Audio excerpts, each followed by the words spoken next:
मरहबा collection mall, readymade कपड़ों का भरपूर खजाना, jeans pant, T shirt, cargo pant, night pant, बच्चे और बच्चियों के लिए अच्छे खूबसूरत और उम्दा ड्रेस। पता याद रखें, जमुर हाई स्कूल मेन रोड, जैतून हजीन मस्जिद के पास, मालदा।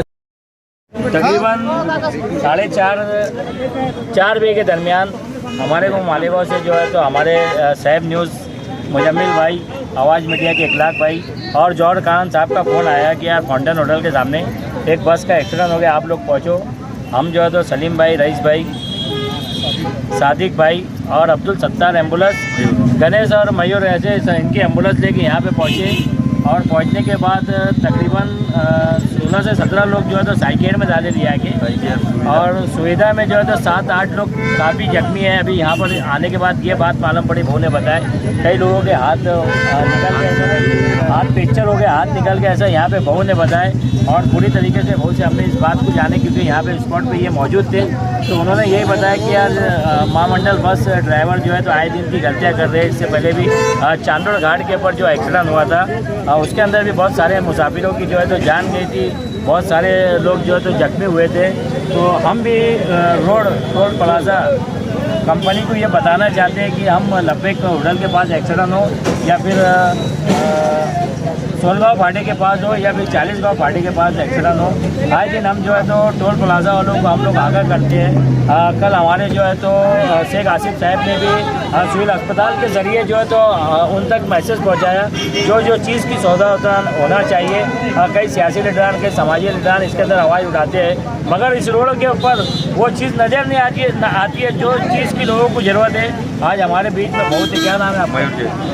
मयूर भाई बहुत है हमारे बीच में। उनका भी यही बोलना था कि रोड का जो काम हो रहा है, पट्टे को लेकर जो दूर से जब गाड़ी चलाई जाती है तो गाड़ी नज़र आने होना, ऐसे बहुत सारी बातें हैं। टोल प्लाजा ने हमारी बातों को कान पे लेकर ये काम करना चाहिए। और अभी यहाँ पर जो है तो सलीम भाई रिक्शा वाले, सत्तार भाई, साजिद भाई और रईस पत्रकार साहब, हम सब यहाँ पर मौजूद है। और जितने जख्मी लोग थे उनको अस्पताल में अभी एडमिट कराया। यहाँ की आवाम की मदद से, यहाँ पे जो आवाम खड़ी हुई थी, यहाँ के लोगों ने भी उनकी मदद की। नहीं ना, ऐसे बहुत बार हुआ है। चांदोड़ घाट में एक्सीडेंट, कितनी बार एक्सीडेंट हुए, बस वालों की गलती रहती है, 100% बस वालों की गलती रहती, पर कोई बोलने नहीं आता नीम शासकीय करके। शासकीय बोले तो इसका मतलब क्या, कुछ भी करेंगे? क्या आप क्या मानते हैं एक्सीडेंट की वजह क्या है? एक्सीडेंट की वजह देखो, सबसे मेन बात इसमें जो रोड का काम चल रहा है, व्हाइट पट्टा मारने का काम चल रहा है, उन्होंने कुछ लगाना चाहिए। और एक व्हाइट पट्टा मारने के लिए तुम पूरा रोड ब्लॉक नहीं कर सकते। तुम एक पट्टा मार रहे ना, तो तुम डिवाइडर रखो या कुछ सामान ऐसा रखो या कुछ बंदों को खड़ा करो कि वहाँ से बाजू वाली गाड़ी वो आराम से निकाल सके और आगे से जा सके। अच्छा, इन्होंने पूरा रोड बंद कर दिया।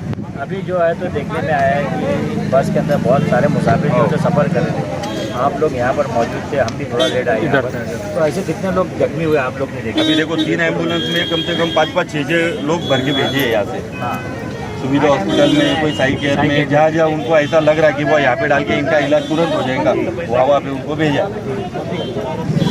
तो क्या मानते हैं आप इसकी वजह, यानी क्या करते हैं? इसकी वजह देखो, जो काम चल रहा है वो नेशनल हाईवे का जो भी काम कर रहा है, जो भी टेंडर लिया होगा, जो भी काम कर रहा है, उसकी गलती। दूसरी गलती है बस वालों की, ये ना किसी का सुनते हैं, ना स्पीड लिमिट में चलते हैं, ना कुछ। क्या बस वालों बाप का रोड समझते हैं? बस वालों से क्या एतराज़ है आप? बस वालों का एतराज़ सिर्फ ये है कि कोई भी गाड़ी लो, अगर तुम्हारी ईमानदारी से हम रास्ते से चल रहे, समझो एक लाइन में कोई चल रहा है तो तुमने भी एक लाइन में ही चलने हो ना। अपने बाप का रोड समझ के खुला दिख रहा, और डिवाइडर रहो, कुछ भी रहो, कुछ देखना नहीं, घुस घास करने की और कुछ नहीं।